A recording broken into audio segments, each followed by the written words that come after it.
Hello student, start करते हैं 5.3 question number 15। Question 15 में बेटा आपको ये बोला गया है, a contractor on construction job specifies a penalty for delay of completion beyond a certain date as follows: 200 for first day, 250 for second day, 300 for third day etcetera.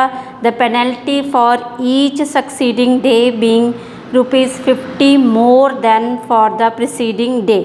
How much money the contractor has to pay as penalty if he has delayed the work by 30 days?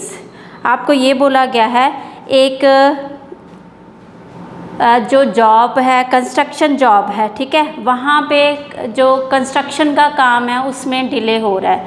अगर वो एक दिन delay करता है तो उसको 200 rupees penalty पड़ेगा। अगर वो सेकंड डे डिले करता है तो 250, मतलब जैसे जैसे वो डेज़ बढ़ाता जाएगा उसके 50 रुपीज़ पर डे के हिसाब से इंक्रीज़ होते जाएंगे, ठीक है। तो अगर वो 30 डेज़ कंस्ट्रक्शन का काम जो है वो डिले करता है तो उसको 30 डेज़ की कितनी पेनल्टी पड़ी, ठीक है। तो हमें जैसे ये पेनल्टी फर्स्ट डे की बोला गया है तो हमारे पास कुछ एपी इस तरह से आ जाएगा, 200, 250, फिर आपके पास है 300, 350, ठीक है। इस तरह से हमारे पास एन दिया गया है यहाँ पे 30, ठीक है। ए आपके पास आ गया 200 और डी आपके पास आ गया 50, ठीक है। अब हमें ये बोला गया है सम टोटल इसका 30 डेज़ का निकालना है। 30 डेज़ की इसने कितनी पेनल्टी भरी, तो हम S30 का फॉर्मूला लगा लेंगे। S30 का तो 2A + n-1D, तो यहाँ पे आ गया 30/2। 2A आपके पास आ गया 200 + 30 - 1 29, D आपके पास आ गया 50, ठीक है। ये आ गया बेटा, यहाँ कटिंग की आपने 15 आ गया, 400 + 5 से मल्टीप्लाई करेंगे, 5 9 ज़ा 45, 5 2 ज़ा 10, 10 और 4 14, ये आ गया आपके पास 15। यहाँ पे मल्टीप्लाई का साइन ये प्लस कर लीजिए, 1850, तो 15 के टेबल से मल्टीप्लाई करिए, 15 5 ज़ा 75, 15 8 ज़ा 120, 127, 12 कैरी, 15 1 ज़ा 15 और 12, तो 27, तो ये आपका आंसर आ गया, ठीक है, 27,750।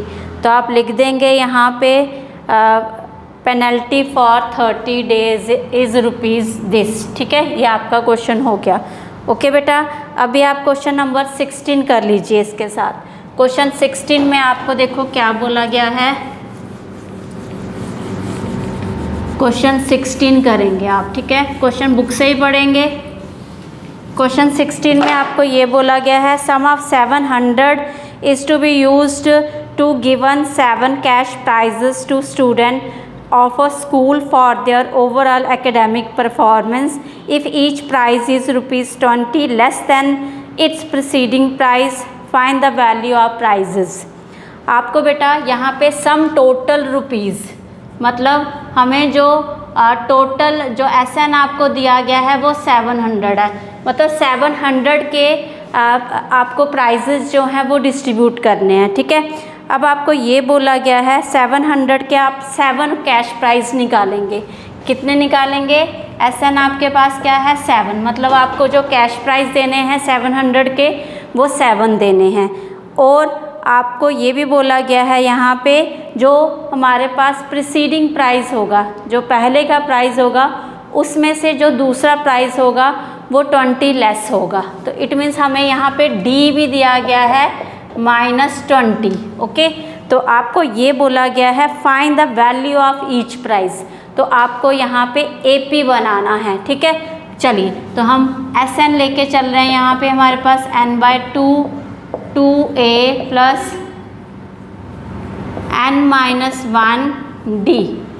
बेटा यहाँ पे SN मतलब यहाँ पे S7 आपको क्या दिया गया है, यहाँ पे n क्या आ जाएगा 7, तो हमारे पास आ गया 7/2, ये है 700 और 2a आपको फाइंड करना है। 7 माइनस 1 कितना हो गया 6 minus 20।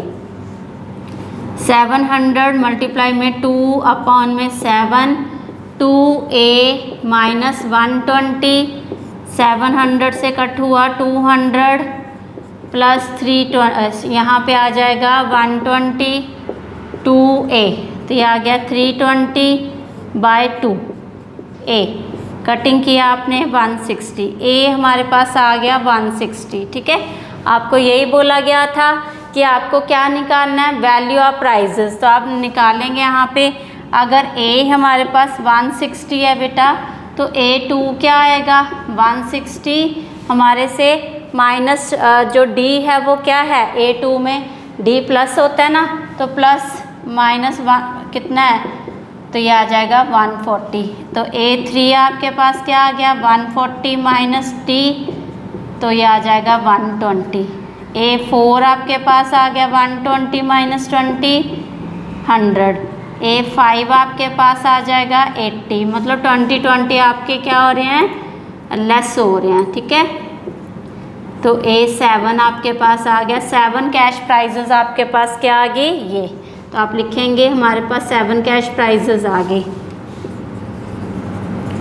Hence 7 cash prizes are 160, 140, 120, 100, 80, 60 and 40। ठीक है, होप आपको वीडियो अच्छी लगी होगी। Please like share and subscribe this channel.